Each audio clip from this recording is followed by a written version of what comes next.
opportunity for the young drivers to have a first approach of the working method that I used at the next stage in racing cars. They will of course benefit from what they will learn during the day at AOTech, which is the first point.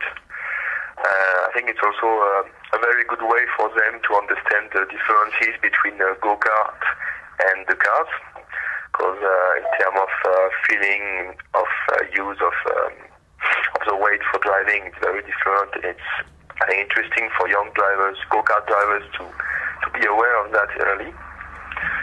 And of course, it's an interesting way for them and for us to with our benchmark drivers in Formula Renault or in Formula F4 cars on the simulator.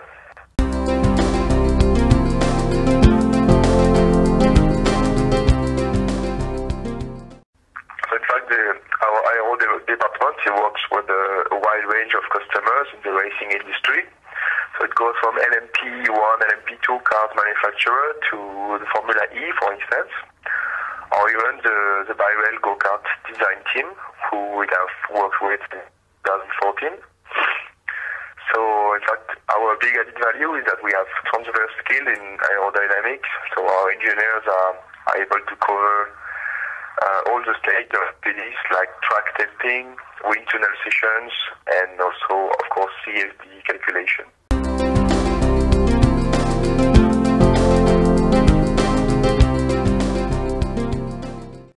So GP2 and GP3 are the best example of how useful it is, because there is a very limited free practice. It's only 30 minutes free practice before qualifying. So for the drivers who are rookies, who don't know the track, it's crucial for them to learn the track before they go to the racing days.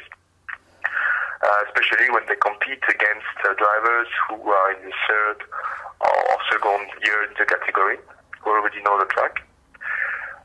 So this is the first point, learning the track. The second point is that we use the sim for the drivers to get driving references corresponding to every stage of the weekend.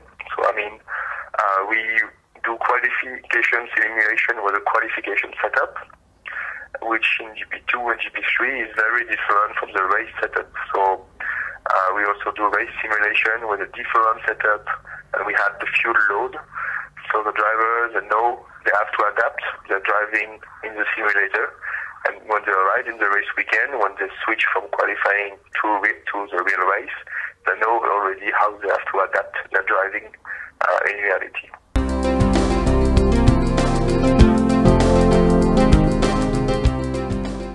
So normally it lasts a complete day. So we have, after the initial briefing in the morning and explanations, we usually first focus on working on the driving skills together with learning the tracks. So we do several 8 to 10 laps run, and between each run there is an experienced race engineer who analyzes the telemetry with the driver, pointing the improvement areas. And it goes on like that for the morning.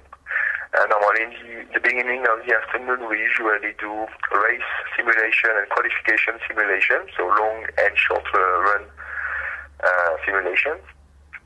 And sometimes, depending on the driver characteristic, we can also set up some specific exercises to work on the ability to adapt to the car setup, for instance, or the ability to be quick in the pace, stuff like that.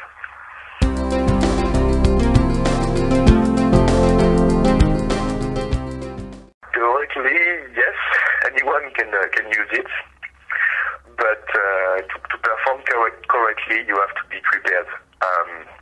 We recommend our drivers to arrive at AOTech as fit as they would for a real test session. That's what we tell them by email before they come. Driving the simulator, in fact, is a real physical effort.